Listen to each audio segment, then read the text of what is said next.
Friends, welcome to my channel. അപ്പോൾ ഞാൻ ഇന്ന് വന്നേക്കുന്നത് നല്ലൊരു ജ്യൂസിൻ്റെ റെസിപ്പിയുമായിട്ടാണ്.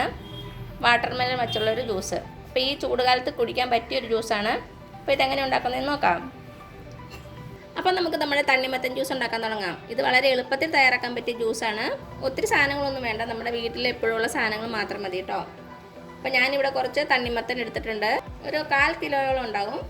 ഇത്രയുള്ള 2 പീസാണ് ഞാൻ എടുത്തേക്കണത്. അതിങ്ങനെ ചെറുതായിട്ട് കട്ട് ചെയ്തിട്ടേക്കുവാണേ. ഇതിന് നമുക്കൊരു മിക്സി ബൗളിലേക്ക് ഇട്ട് കൊടുക്കാം. മിക്സി ബൗളിലേക്ക് ഇട്ട് കൊടുക്കുവാണേ. ഇതിൻ്റെ സീഡ്സ് ഒന്നും എടുത്ത് കളഞ്ഞിട്ടില്ല, സീഡോട് കൂടി തന്നെയാണ് എടുത്തേക്കണത്.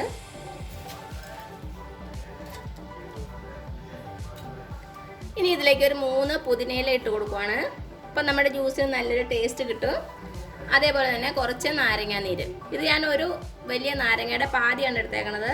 അത് പിഴിഞ്ഞെടുത്തേക്കണ നീരാണേ. അതും കൂടെ ഒഴിച്ചു കൊടുക്കാം.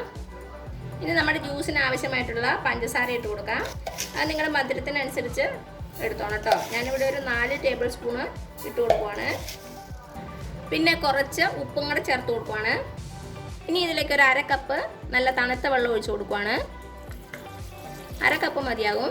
ഇനി ഇത് നന്നായിട്ട് നമുക്ക് അരച്ചെടുക്കണം. അപ്പം ഞാനിത് നന്നായിട്ട് അരച്ചെടുത്തുകൊണ്ട് വരാവേ. അപ്പം നമ്മുടെ ജ്യൂസ് നന്നായിട്ട് അടിച്ചെടുത്തുകൊണ്ട് വന്നിട്ടുണ്ട്. ഇനി ഇത് നമുക്കൊന്ന് അരിച്ചെടുക്കണം.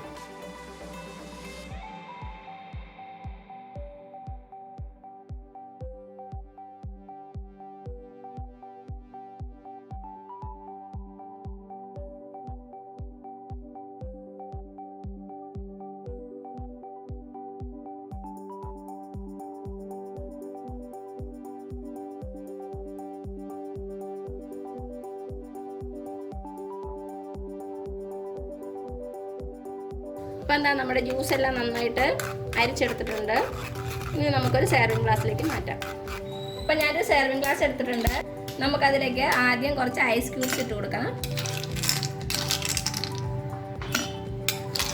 അതേപോലെ തന്നെ കുറച്ച് ചെറുതായിട്ട് കട്ട് ചെയ്ത് വെച്ച വാട്ടർമെലൻ്റെ പീസസും.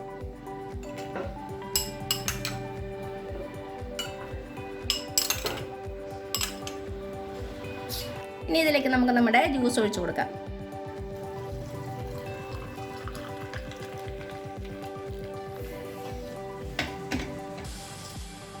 അപ്പോൾ ഇത്രയേ ഉള്ളൂ നമ്മുടെ ടേസ്റ്റി ആയിട്ടുള്ള, അതേസമയം വളരെ എളുപ്പത്തിൽ തയ്യാറാക്കാൻ പറ്റിയ തണ്ണിമത്തൻ ജ്യൂസ്. എല്ലാവരും ഒന്ന് ട്രൈ ചെയ്ത് നോക്കണേ. എന്നിട്ട് അഭിപ്രായങ്ങളൊന്നും അറിയിക്കാൻ മറക്കരുത്. അപ്പോൾ ഈ വീഡിയോ ഇഷ്ടമായാൽ താഴെ കാണുന്ന ചുമന്ന സബ്സ്ക്രൈബ് ബട്ടണിലൊന്ന് പ്രസ് ചെയ്ത് സപ്പോർട്ട് ചെയ്യണേ. അപ്പോൾ അതിൻ്റെ തൊട്ടടുത്തൊരു ബെല്ലൈക്കൻ വരും. അതും കൂടെ പ്രസ് ചെയ്ത് ഓൾ എന്നുള്ള ഓപ്ഷൻ കൊടുക്കുക. ഇനി പുതിയൊരു വീഡിയോ ആയിട്ട് വരുന്നവരേക്കും thank you so much. By.